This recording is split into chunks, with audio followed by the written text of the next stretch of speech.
Welcome to Meeting at the Questions, where together we explore this thing called life. This special vocabulary series has been created to help you navigate the words that may trip you up during your personal study. Christianity, like other disciplines, has jargon, or words that are used by a particular profession or group that are difficult for others to understand. This series is by no means intended to be deep theological processing, but instead to provide a simple way to think about words used in Christianity. My hope is that by having a simple go-to concept, you will enhance your spiritual walk. In my own Bible, on the front cover, I have these words and concepts and refer to them often whenever I get stuck in the jargon. Happy studying! Today's question, what is godliness? Let's look at some verses. From 1 Timothy chapter 4. For while bodily training is of some value, godliness is of value in every way, as it holds promise for the present life and also for the life to come. And another verse from 1 Timothy chapter 6. Now there is great gain in godliness with contentment. When I read godliness, I'm going to think thoughts and actions towards God. So what's the concept? Our thoughts are stimulated by a variety of things, and it's important, therefore, that we pay attention to things like what we watch on television, who we hang out with, what we read, what we listen to, and maybe how much we're exposed to nature. All of these things and other things in your life influence your thoughts, which ultimately leads to your actions.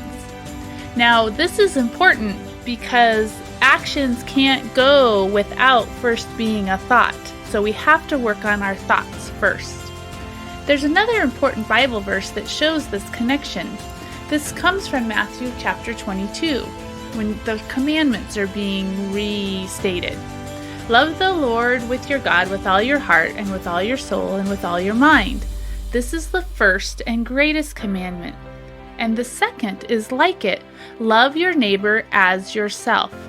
Notice that there is a connection here between thoughts and action. When he talks about with all your mind, we have to start in our thought process place, in our brain, in our mind. And that leads us into action, which is love.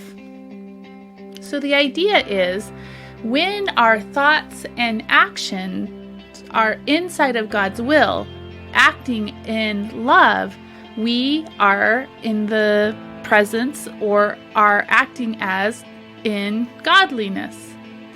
Notice you have to love yourself so that you can love others. That's also very important. So now let's look at this verse again from 1 Timothy chapter 4. For while godly bodily training is of value, alignment of my thoughts and therefore my actions towards God is of value in every way, as it holds promise for the present life and also for the life to come. And the second verse, now there is great gain when I align my thoughts and therefore my actions towards God with contentment. Now it's your turn. What direction are you going to take this learning? What is one thought you can realign with God's will? Thank you for meeting me at the question. Do you have a word you're curious about? Share it at brandolinT.com or text or email. I'd love to learn alongside you.